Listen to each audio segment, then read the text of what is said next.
സ്നേഹവതിയായ ധാരാളം പ്രസവിക്കുന്ന സ്ത്രീകളെ കല്യാണം കഴിക്കൂ. കാരണം നിങ്ങൾക്ക് ധാരാളം മക്കൾ ഉണ്ടാവട്ടെ. ഇന്നി മുകാഫിറും ബിക്കും അൽ ഉമം യൗമൽ ഖിയാമ. ഖിയാമത്ത് നാളിൽ നിങ്ങളുടെ എണ്ണപ്പെരുപ്പം കൊണ്ട് എനിക്ക് അഭിമാനം തോന്നണം. അതുകൊണ്ട് മുസ്ലിമീങ്ങളെ സന്താനങ്ങൾ ധാരാളമായി ഉണ്ടാവട്ടെ. അതാണ് പ്രതാപം, അതാണ് ഖൈറ്. പലരും വിചാരിക്കുന്ന ഒരുപാട് മക്കൾ ഉണ്ടായാൽ എങ്ങനെ പോറ്റും? പ്രിയപ്പെട്ട സഹോദരങ്ങളെ, കോടാനുകോടി ജീവജാലങ്ങൾക്ക് ഭക്ഷണം നൽകുന്നവൻ ആരാണ്? എണ്ണിയാൽ ഒടുങ്ങാത്ത മലക്കുകളെ സൃഷ്ടിക്കുകയും സംരക്ഷിക്കുകയും ചെയ്യുന്നത് ആരാണ്? സമസ്ത ജീവജാലങ്ങൾക്കും ഭക്ഷണം നൽകുന്നതാണ് ആരാണ്? മാതാവിന്റെ ഗർഭാശയത്തിൽ വെച്ച് 4 മാസം തികയുമ്പോഴേക്ക് ആ കുട്ടിയുടെ റിസ്ക്കിനെ കുറിച്ച് അള്ളാഹു രേഖപ്പെടുത്തുന്നുണ്ട്.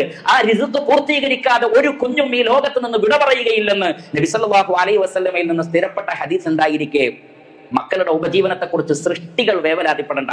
അത് സ്രഷ്ടാവിന്റെ ഉത്തരവാദിത്തമാണ്. ശക്തനായിട്ടുള്ളവനായ അല്ലാഹു സുബ്ഹാനഹു വ തആല അവനാണ് ഭക്ഷണം നൽകുന്നവൻ. അതുകൊണ്ട് ധാരാളം സന്താനങ്ങൾ ഉണ്ടാകട്ടെ.